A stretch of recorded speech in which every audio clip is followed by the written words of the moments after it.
예수님의 공생애의 중요한 사건들을 한번 제가 마태복음에서 가져와 봤습니다. 마태복음 3장 16절에 예수님이 세례를 받으시고 물에서 올라오실 때 하늘이 열렸던 일이 있습니다. 마태복음 10장에 가면은 예수님께서 12제자를 부르시고 권능을 주시고 12제자로 세우신 일이 있었습니다. 16장에 가면은 가이사랴 빌립보 지방에서 사람들이 인자를 누구라 하느냐, 그래서 이 신약교회가 세워지는 이 반석이 되는 그 중요한 베드로의 고백을 받으신 일이 나오고요. 마태복음 17장에 보면은 높은 산에 올라가셔서 그 변화되신 그 사건이 나옵니다. 예수님의 이 중요한 공생의 이 사건들이 이렇게 되어 있는데, 제가 이 복음서에 보면은 그 똑같은 사건이 다른 복음서에 걸쳐서 다 있는 경우도 있고 세 군데 있는 경우도 있고 뭐 두 군데 있고, 그런데 그것을 제가 누가복음에서 대응되는 말씀들을 가져왔습니다. 어떤 것이 보이는지 한번 봐보세요. 마태복음 3장 16절 제가 조금 전에 말씀드렸고, 누가복음 3장 21절에 똑같은 말씀이 나오죠. 똑같은 그 사건이 나오는데, 백성이 다 세례를 받을 때 예수도 세례를 받으시고 하늘이 열렸다. 자, 12제자를 부르신 사건입니다. 이 일입니다. 자, 누가복음 6장에 똑같은 일이 나오는데, 이때 예수께서 산으로 가사 밤이 맞도록 하나님께 기도하시고 그 제자들을 부르사 그 중에 12를 택하사 사도라 칭하셨다. 답이 보이기 시작하죠. 가이사랴 빌립보 지방에 베드로의 고백이 있었던 주님의 질문입니다. 누가복음 9장에 똑같은 사건이 이렇게 기록이 되어 있어요.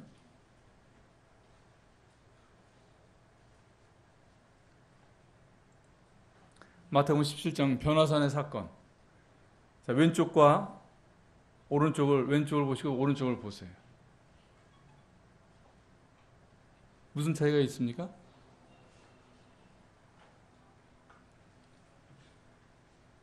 마태복음의 중요한 사건들은 기도가 없어요. 기도라는 말이 없어요. 근데 누가복음에는 그 중요한 사건에 공통적으로 뭐가 들어있어요? 기도하셨다는 것이 있어요. 근데 우리가 알다시피 마태복음은 왕이신 예수 그리스도를 계시하고 있는 책이에요. 누가복음은 어떤 예수님을 계시하시죠? 인자이신, 사람이신, 사람의 아들이신 예수 그리스도를 계시하시는 복음서입니다. 마태복음에서는 보이지 않는데 누가복음을 보면 이 예수님의 공생의 이 중요한 일들이 기도 없이는 읽힐 수 없게 써놓으신 것이 누가복음이더라고요.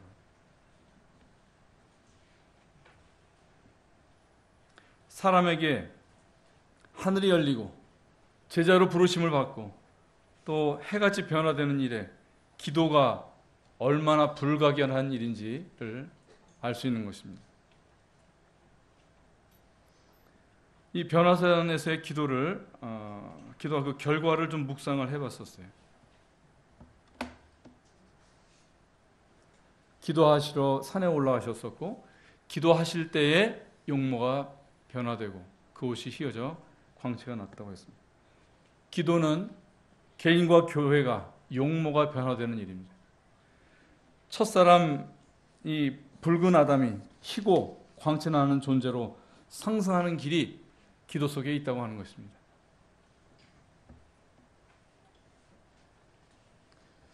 기도를 어떻게 해야 될까?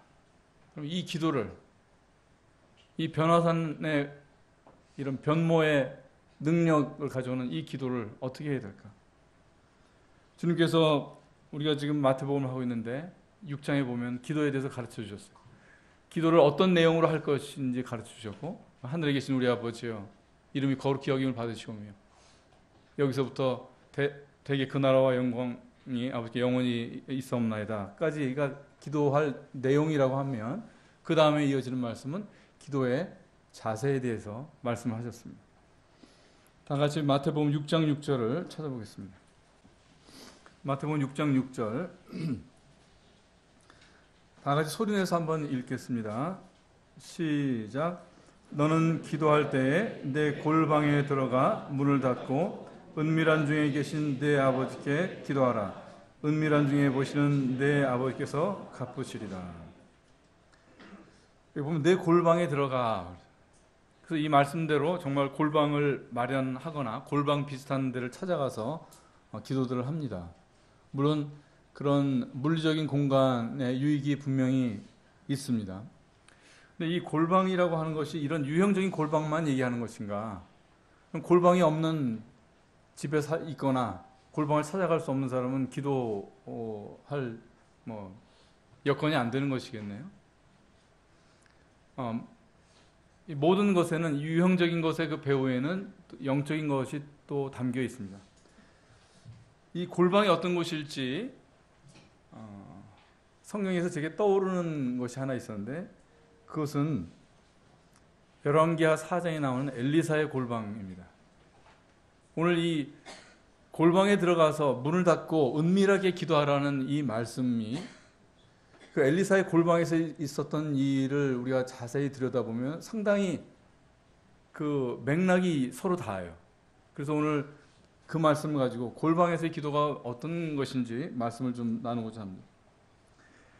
그 배경을 말씀드리면 엘리사라는 선지자가 있었어요. 근데 이 엘리사라는 선지자가 수넴을 방문했었는데 거기 사는 한 여인이 그에게 음식을 대접하고 그 후에 엘리사가 자주 이곳을 가는데 그때마다 이 여인이 잘 섬깁니다. 그래서 그 여인이 한 번 이제 남편에게 엘리사가 자주 오기 때문에 담 위에다가 작은 방을 하나 이제 말해서 짓게 됩니다. 그 노부부가 원래 아이가 없었는데 엘리사가 그 고마움 때문에 예언을 하고 이 노부부가 아이를 얻게 됩니다. 여기까지는 참 좋았죠. 근데 아이가 다 크기도 전에 중도에 죽고 맙니다. 굉장히 불행한 사건이 생기고 이것 때문에 이제 이 수넴 여자가 황급히 엘리사가 머물던 방에 이 아이를 눕혀요. 그리고 가서 엘리사를 그 갈멜산에 있던 엘리사를 찾아옵니다. 그렇게 하고 이어지는 말씀이 열왕기하 4장 32절입니다. 여기를 다 같이 한번 보겠습니다. 열왕기하 엘리사가 집에 들어가니 보라 아이가 죽어서 자기 침상에 누워 있으매 그러므로 그가 들어가 문을 닫으니 두 사람뿐이더라. 엘리사가 주께 기도하고 아이 위로 올라가 그 위에 엎드리고 자기의 입을 그 입에 자기의 눈을 그의 눈에 자기의 손을 그의 손에 대고 그 아이 위에 자기 몸을 펴고 엎드리니 아이의 살이 따뜻하게 되니라. 골방은 어떤 곳인가? 이 골방 안에는 죽은 아이와 엘리사만 있었습니다. 골방은 죽은 아이와 같은 나와 숨을 불어넣으시는 주님이 만나는 곳입니다. 지난 금요일 형제들의 교주에서 많이 나왔던 바와 같이 기도는 사람의 무능과 무력함을 인식한 사람이 하는 것입니다. 골방의 기도라고 하는 것은 죽은 자의 입이 주님의 입에 닿고 죽은 눈이 주의 눈에 닿고 힘없는 손이 주님의 손에 닿는 것입니다. 먼저 입술이 닿았다는 것은 말하는 바가 같아진다고 하는 것입니다. 이 골방의 기도를 한 사람은 주님의 말을 하는 것과 그 말하는 바가 같아지는 것입니다. 잠언 31장에 보면은 덕스러운 여자가 나오는데 그 여자는 어떤 입을 가졌습니까? 31장 26절에 그 여자는 지혜를 가지고 입을 열며 그 혀로 친절의 법을 베풀고. 골방에 기도가 있는 사람은 그 입을 열면 지혜이신 예수 그리스도가 나오고 그 입으로 친절의 법을, 사랑의 법을 베푸는 그 입이 된다고 하는 것입니다. 다시 잠언 17장에 보면 지식이 있는 자는 말들을 아끼며 명철한 자는 영이 뛰어나도다. 여기서 말을 아낀다는 것을 좀 더 정확하게 번역을 하면 이렇게 됩니다. 지식이 있는 자는 자기 말을 아끼며. 골방의 기도자는 자기 말이 적어집니다. 자기 주장이 적어지는 거예요. 죽은 자로 엘리사를 만난 사람의 기도는 이와 같이 사람을 변화시키는 거예요. 두 번째로 눈이 맞추어졌다고 했습니다.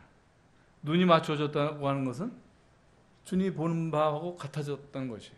내가 보는 바도 주님이 보시는 바하고 같아지는 거예요. 주님의 눈과 같아지면 뭐가 보일까요? 주님이 보는 바와 같아지면 사람들이 어떻게 보일까요? 주님께서 사람들을, 가늠한 여자를 그 유대인들이 쳐다보듯이 그런 눈으로 보셨나요?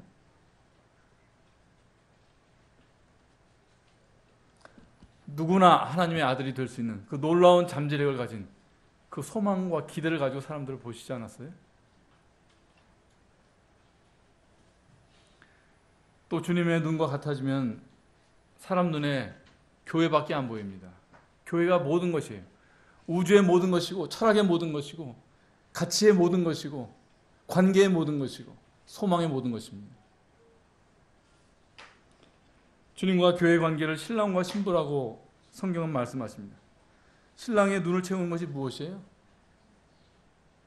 신부밖에 없습니다. 주님과 눈이 맞은 사람은 교회가 그의 온 시야를 채우게 되어 있는 거예요. 그래서 교회가 잘 되는 것이 가장 간절한 소망이 되고, 교회가 어려운 것이 즉각적으로 나의 어려움이 되는, 그것이 바로 주님과 눈이 맞은 사람인 것입니다. 퍼즐로 비유를 하자면 교회는 내 삶의 중요한 한 퍼즐 조각이 아니라 이 삶, 이 설명할 수 없고 혼란과 무질서와 고통과 어둠과 이런 것들로 가득 차 있는 이 삶을 온전케 하는 유일한 퍼즐인 것입니다. 이 내 삶이 정돈되는 그 전체의 그림, 그건 교회 안에서 발견이 되는 것입니다. 세 번째로 손이 닿았다고 하는 것은 행하는 바가 같아지는 것을 뜻하겠죠.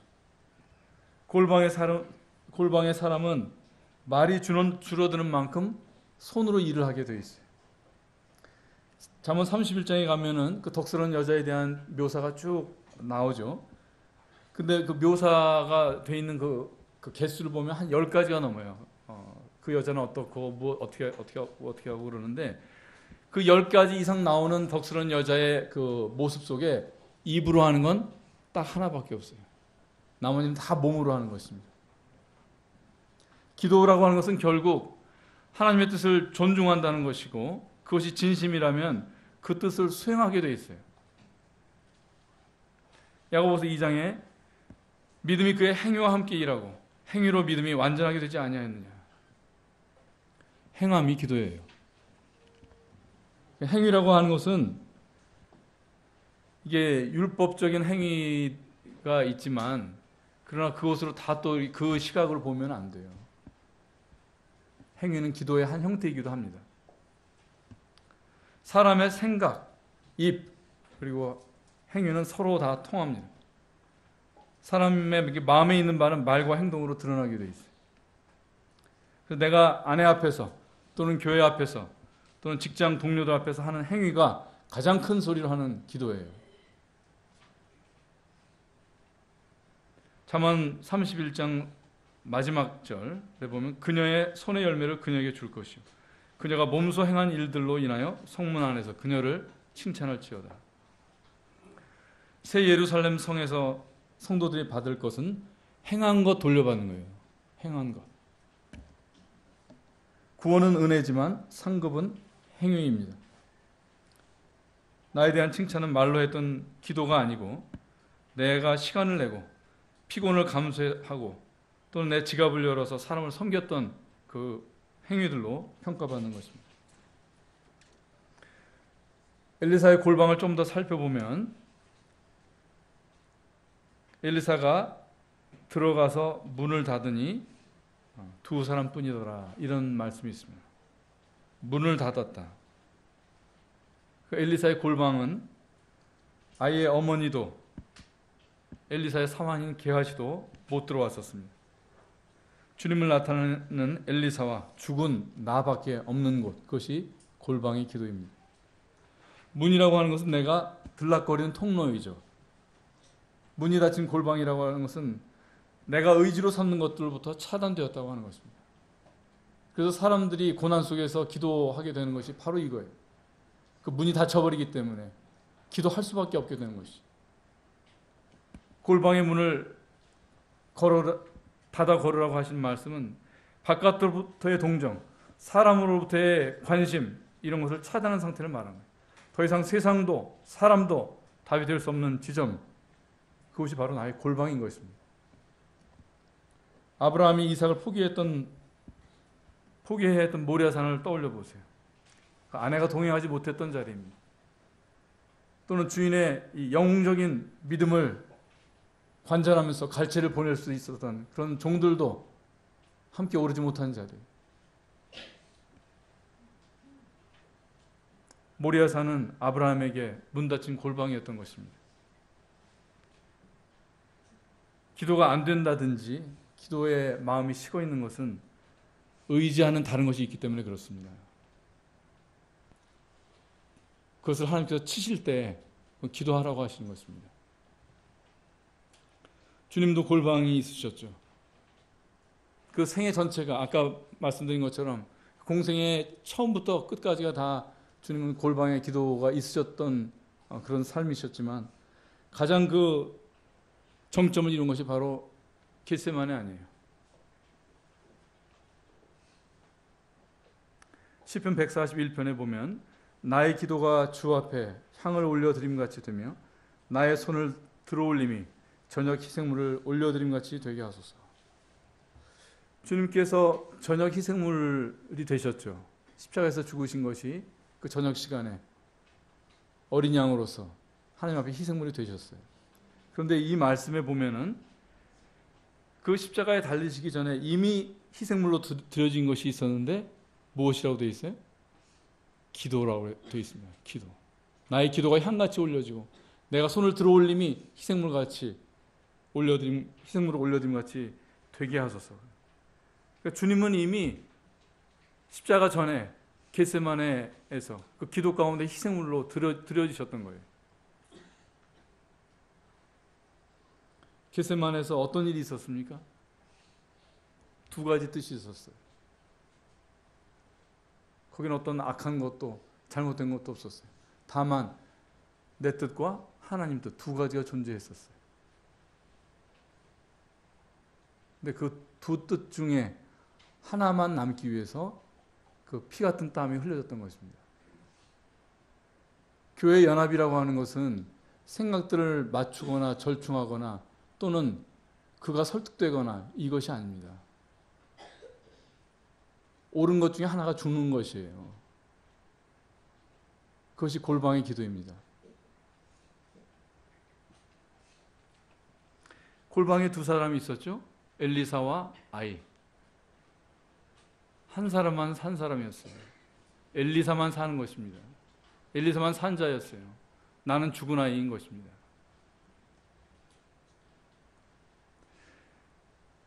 하나님이 내 뜻이 되는 것은 이건 만만한 일이 아닙니다.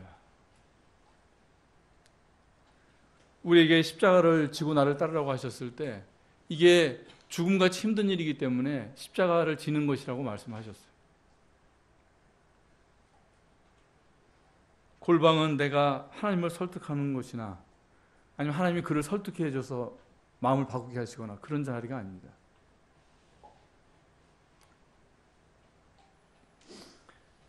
이 엘리사의 골방에 들어갔던 이 아이, 지난번에도 말씀드렸지만 그 사인이 머리에 문제가 있다고 말씀드렸죠. 그 열왕기하 4장을 읽어보세요.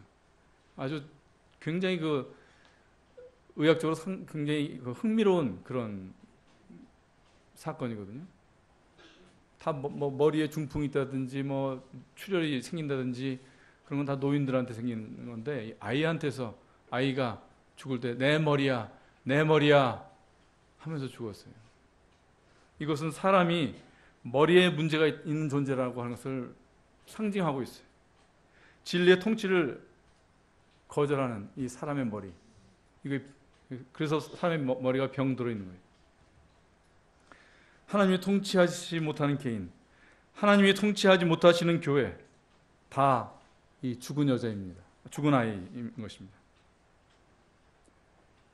하나님의 통치가 우리 가운데서 드러나지 못하면 어느 날 교회도 내 머리야, 내 머리야 하면서 죽을 것입니다. 복음이 무엇인가요? 골로새서에서는 우리를 흑암의 권세에서 건져내서 그의 사랑의 아들의 나라로 옮기셨다고 했어요. 나라. 구원이라고 하는 것은 우리가 나라가 바뀌는 거예요.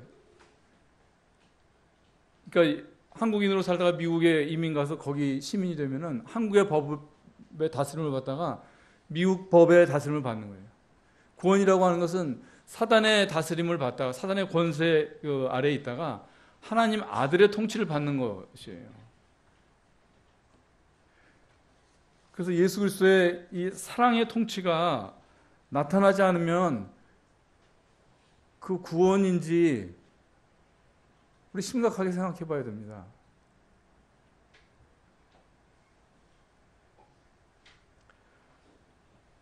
아까 변화산의 사건을 말씀드렸습니다. 기도는 희고 광채나는 용모로 변화하는 길이라고 했어요.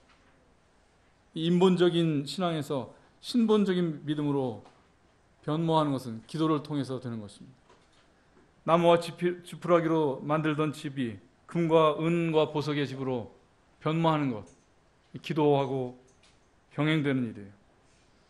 악착같이 땅의 것을 모으고 지키고 사는 삶이 하늘 아버지의 자원으로 사는 삶으로 변모하는 것, 다 기도하고 병행되는 것입니다. 여기까지는 우리가 좀 더 개인적인 의미에서의 그런 기도, 은밀한 기도, 하나님께서만 보시는 그런 기도라고 할 수가 있고, 그러나 공적인 기도 또는 우리가 함께 해야 되는 기도의 모습에 또 있어요. 사도행전을 통해서 잠깐 보겠습니다. 사도행전은 교회에 대한 것인데 몇 구절들을 보면 여기서 우리가 함께하는 기도를 어떻게 해야 될지, 또 기도가 교회에 갖는 그 의미가 어떤 것인지 알 수가 있어요. 사도행전 1장에는 들어가 저희 요한은 다락에 올라가니 여자들과 예수의 모친 마리아와 예수의 아우들로 더불어 마음을 같이하여 저녁 기도에 힘쓰니라. 교회의 탄생이 함께 모여서 기도하는 그 사람들에게 교회가, 그들을 통해서 교회가 탄생했다고 하는 것입니다. 사도행전 2장에는 저희가 사도의 가르침을 받아 서로 교제하며 떡을 떼며 기도하기를 전혀 힘쓰니라. 우리 이승희 형제님한테서 이 말씀 배웠잖아요. 교회 진리의 네 기둥, 사도의 가르침, 교제, 떡을 땜, 그리고 기도. 교회의 진리의 네 기둥 중에 하나가 바로 기도라고 하는 것입니다. 사도행전 6장에는 이 구제일에 문제가 생겼을 때 집사들을 세우는 것이 나옵니다. 여기 보면은 형제들아 너희 가운데서 성령과 지혜가 충만하여 칭찬 듣는 사람 7을 택하라. 우리가 이 일을 저에게 맡기고 우리는 이것과 이것에 전무하리라. 장로는 뭐 하는 사람이냐? 기도하는 사람이에요. 사도행전 10장, 사도행전 10장에 보면은 고넬료에게 베드로가 보내지고 그 이방인들에게는 이 복음이 해당이 안 되는 것으로 알고 있는 이 베드로의 이 편견이 깨지고 이방인들에게 이 복음이 열리는 것이 승인되는 굉장히 중요한 사건이 나오죠. 근데 그 일이 어떻게 이루어졌어요? 기도하는 두 사람을 통해서 이루어졌어요. 이 엄청난 역사적인 이 큰 사건이 기도하는 두 사람을 통해서 주님께서 역사하신 것을 알 수가 있습니다.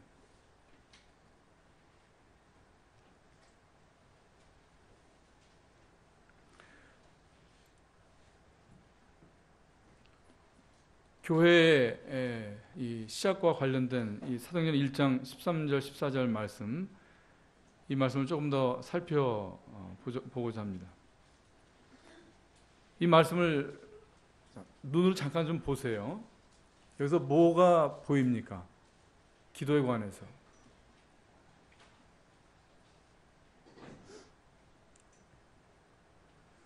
우리 전혀 기도에 힘쓰려고 하죠.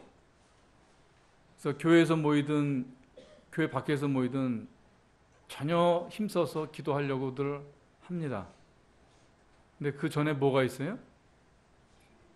예, 같이 하는 마음이 있어야 됩니다.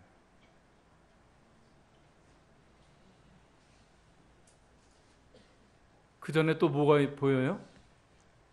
거꾸로 좀 보세요. 다락 보이지 않습니까? 다락? 그들이 함께 있었던 다락.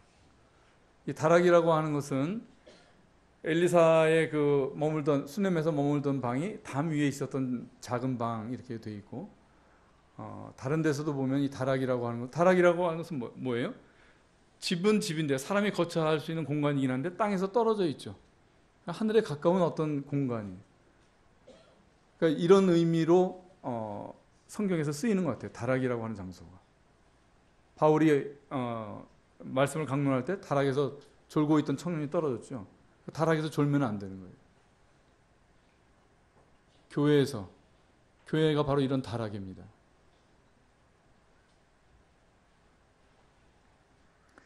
믿는 이들이 마음을 같이 하는 것, 그것이 교회입니다. 그리고 하나된 마음으로 기도하는 곳에 성령께서 나타나신 것, 이것이 바로 행전이 되는 거예요. 이것 없이는 교회가 아무런 것도 남기지 못합니다. 근데 마음을 같이 한다고 하는 것이 잘 되던가요? 무지하게 어렵죠. 그죠? 무지하게 어렵습니다. 저도 그 무지하게 안 되는 모습을 지켜보면서 비난하고 미워했던 마음 있었습니다.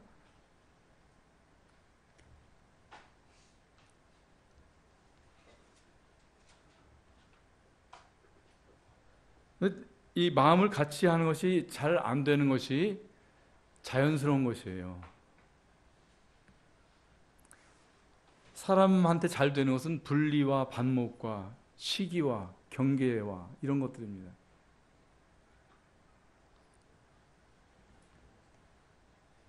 왜냐하면은 우리의 이 영적인 흔적은 사단이거든요. 사단으로 받은 영적인 유전자가 그 흔적이 있어요. 구원받았다 하더라도 우리가 구원받았다고 해서 천사가 되는 것 아닙니다. 내가 하늘에 올라 하나님의 뭇별 위에 나의 보좌를 높이리라. 이런 영적인 이 교만과 홀로 높아지고 싶어하는 것이 사람의 욕구예요. 이게 아주 뼛속까지 박혀 있는. 우리가 죽을 때까지 경계해야 되고 죽을 때까지 미워해야 되는 바로 진짜 적이 바로 이거예요. 그 나 자신이에요. 조금만 틈이 있으면, 조금만 기회가 있으면, 조금만 능력이 있고 조금만 사람들의 관심을 받으면 높아지고 싶어하는 것. 교회 안에 왜 냉소가 흘러요? 다 이런 영적인 이 본성이 있기 때문에 그래요. 그런데 이 문제들은 조금 전에 말씀드린 바와 같이 없었던 것이 생긴 것이 아니에요. 이거 착각하면 안 됩니다. 우리가 교회를 시작할 때는, 분가할 때는 순수하고 연합이 돼 있었고, 그런데 뭐 이런 일 저런 일 때문에 의견이 안 맞고 뭐 서로 이런 것들이 안 맞고 분별이 안 맞고 그래서 생긴 것이 아닙니다. 이것은 원래 있었던 거예요. 그게 이제 드러나는 것뿐이에요. 4년 동안.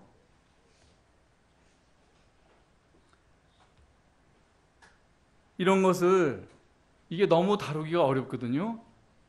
그러니까 힘으로 누르게 됩니다. 아니면 그런 것이 없는 척하게 돼요.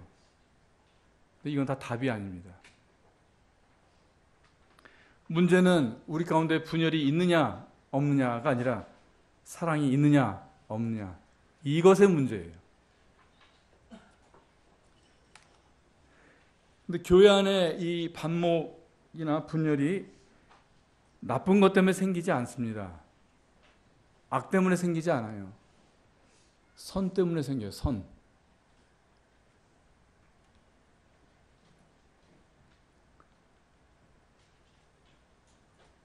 지나치게 의인이 되지 말며 지나치게 지혜자도 되지 말라. 어찌하여 스스로 패망케 하겠느냐. 옳은 것이 교회를 어렵게 해요. 그리고 내 의로움이 교회를 망가뜨리는 것입니다. 모자라는 것이나 미숙한 것들은 교회를 해롭게 하지 못합니다.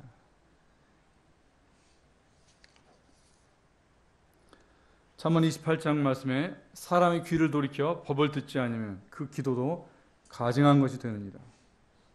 우리가 기도회를 개편하자고 했었고 또 지난 금요일날 기도에 관해서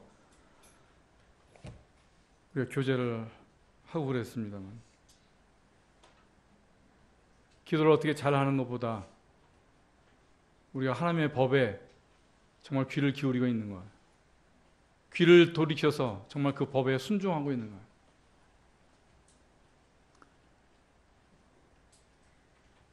하나님의 법을 살아내지 않으면서 기도 잘 해보았자 기도에 힘써봤자 헛수고하는 것입니다. 하나님 나라의 법은 사랑입니다. 이걸 세상의 용어를 빌면 헌법이에요. 헌법.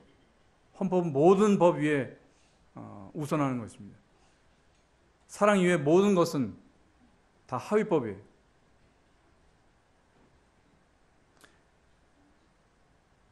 이런 헌법 아래 법률이나 시행규칙 수준의 그런 차이들 때문에 서로 연합을 이루지 못하고 있는 것은 다 위헌적인 범죄를 하고 있는 거예요. 내가 옳은 것에 다들 포로가 되어 있어요. 자기의 이것이 감옥이 돼가지고 다들 갇혀 있더라고요. 근데 그 모습을 잘 못 봐요.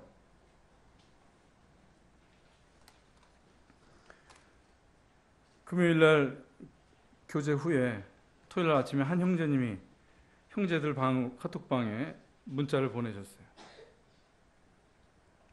내가 사람의 방언과 천사의 말을 할지라도 사랑이 없으면 소리나는 구리와 울리는 꽹과리가 되고, 앞에서도 제가 말씀을 드렸고 또 형제들 교제 내용에서도 이 내용이 나왔다는 거 말씀드렸고 또 제가 사도행전 말씀을 가지고 또 말씀을 드렸잖아요. 기도하고 말씀이라고 하는 것, 교회를 시작해 한 그렇게 중요한 것이죠. 기도와 말씀, 교회를 시작해 하시고 교회가 교회되게 하신 두 가지 기둥입니다.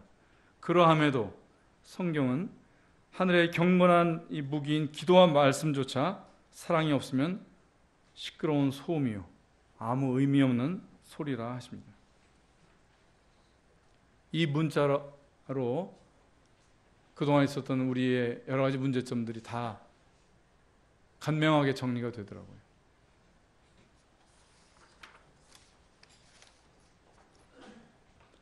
주님께서 서로 사랑하라고 하실 때, 서로 사랑하라고 하셨고, 그 사랑하라고 하실 때 앞에 뭐라고 하시면서 사랑하라고 하셨어요? 내가 너희에게 계명을 준다 그러셨어요. 계명을 준다. 영어로 보면 commandment예요. commandment. 이거는 전쟁터에서, 군대에서 상관이 부하한테 명령할 때를 그 command라고 그래요. commandment. 명령이에요. 그러니까 사랑이라고 하는 것은 권유의 수준이 아니라 명령이라고 하는 거예요. 이 말씀은 사랑한다고 하는 것이 내키지 않는 지점이 반드시 있다고 하는 것이에요. 그럼 진리의 사랑은 무엇이냐? 내키지 않을 때 사랑하는 것이 그것이 진리의 사랑이라고 하는 것입니다. 그것이 하나님이에요. 그것이 믿음이고 그것이 기도한 사람입니다.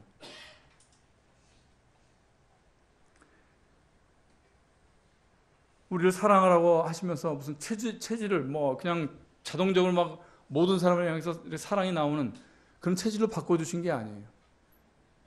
이 사랑은 우리가 명령을 들을 줄 아는 그 사람에게서만 나오는 것이에요.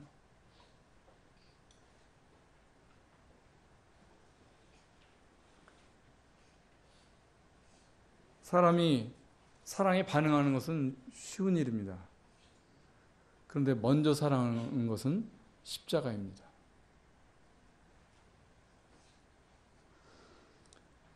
마태복음 6장에 오늘 다루지 않았지만 기도의 내용이 나오잖아요. 너희는 이와 같이 기도하라.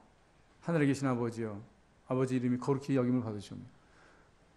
우리 가운데 아버지 이름이 거룩히 여김을 받고 있습니까? 기도의 끝에 보면은 나라와 권세와 영광이 아버지께 영원히 있사옵나이다 아멘 하고 끝나고 나서 바로 이어지는 말씀이 무슨 말씀인지 혹시 기억하세요? 너희가 사람의 과실을 용서하면, 이렇게 나와요. 너희가 사람의 과실을 용서하면 천부께서도 너희 과실을 용서하시려니와.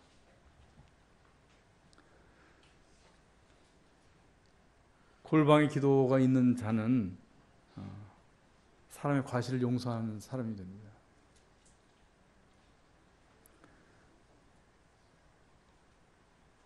지난 월례회 때 교회 기도회를 개편해야 되겠습니다. 형제 기도회를 개편하는 주된 이유는 우리가 장로를 세우지 못했기 때문에 어떤 일꾼 모임, 교회 일을 돌아보고 상의하고 또는 소소한 것들을 결정해야 되는 그런 일들을 위해서 형제 기도회를 개편을 하고자 했던 것이고요. 자매 기도회는 지난번 회의에서 결론을 못 내렸다고 제가 전해 들었습니다.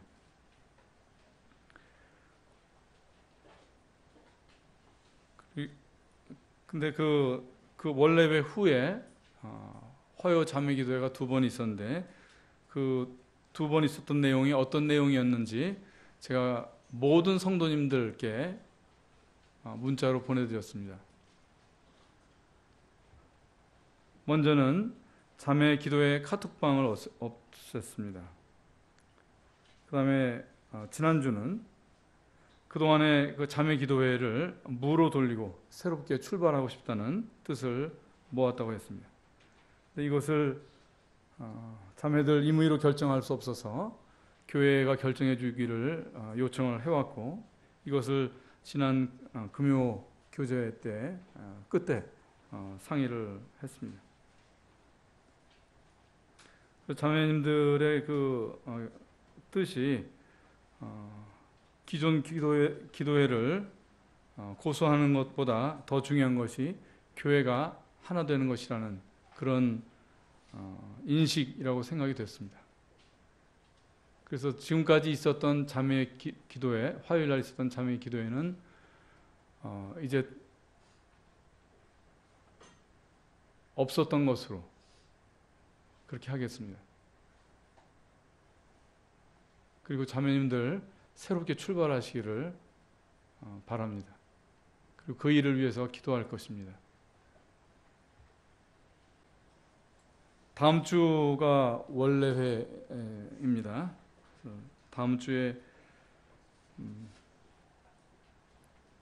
잘 상의를 하시기를 바랍니다. 뭐 이름을 어떻게 하든 어느 요일로 하든 어떤 시간으로 하든 모든 것은 가능합니다. 근데 제가 지난번에도 말씀드렸듯이 세상은 잘하는 것이 중요하지만 교회는 함께하는 것이 중요합니다. 그러니까 너무 잘하려고 하지 마시고 함께하는 길을 모색을 하세요. 그렇게 하기 위해서 나의 좋은 생각, 이것을 버리는 일, 이것이 있기를 바랍니다. 그리고 그것은 다음번 원래회로 끝나는 것이 아니에요. 끊임없이 형제들이 모일 때도 그렇고 매번 모일 때마다 이 일이 끊임없이 일어나는, 이것이 바로 교회가 살아있는 것입니다. 잠언 21장 같이 한번 찾아보고 마치겠습니다.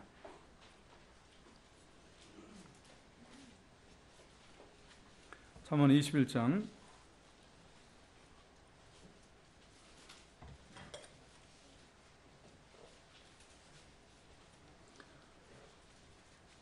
그 성경에서 여자는 교회를 상징할 때가 굉장히 많습니다. 잠언 에서도 마찬가지예요. 한번 그런 관점을 가지고 읽어보시면 또 새로운 것들이 보일 수가 있습니다. 여기 21장 9절 보면은 다투는 여인과 함께 큰 집에서 사는 것보다 움막에서 혼자 사는 것이 나으니라.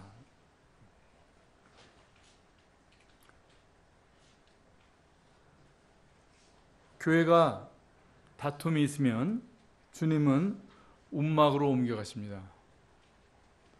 그 집이 아무리 큰 집이라도 거기 안 거하셔요. 광주교회가 모임 중에 크다고 자부심이 있습니까? 그 큰 집 자랑할 거 하나도 없어요. 주님이 함께 거하시는 안 다투는 여자가 되는 것이 중요합니다. 19절 한 번 더 보겠습니다. 다투며 성내는 여인과 함께 사는 것보다, 여기 보면 조금 더 나가죠. 다툴 뿐만 아니라 성을 내요. 그죠? 광야에서 이 여인과 함께 사는 것보다 광야에서 혼자 사는 것이 나으니라. 다툼을 향해서 서로를 향해 성을 내기 시작하면 주님은 이제 움막에도 못 계셔요. 광야로 떠나가십니다. 교회가 정말 마음으로부터 하나 되고 마음이 부서져 내리더라도 사랑하라고 하신 그 명령 때문에 내 마음이 부서지고 내 옳은 것이 다 버려질지라도 마음을 같이 하는 이 일이 되지 않으면 우리의 힘사는 모든 것도 다 헛수고입니다.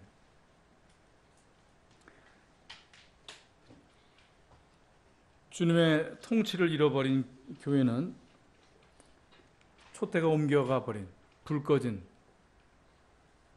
그런 무림한 교회이지 죽은 교회입니다. 연합은 교회의 생사가 걸린 문제입니다.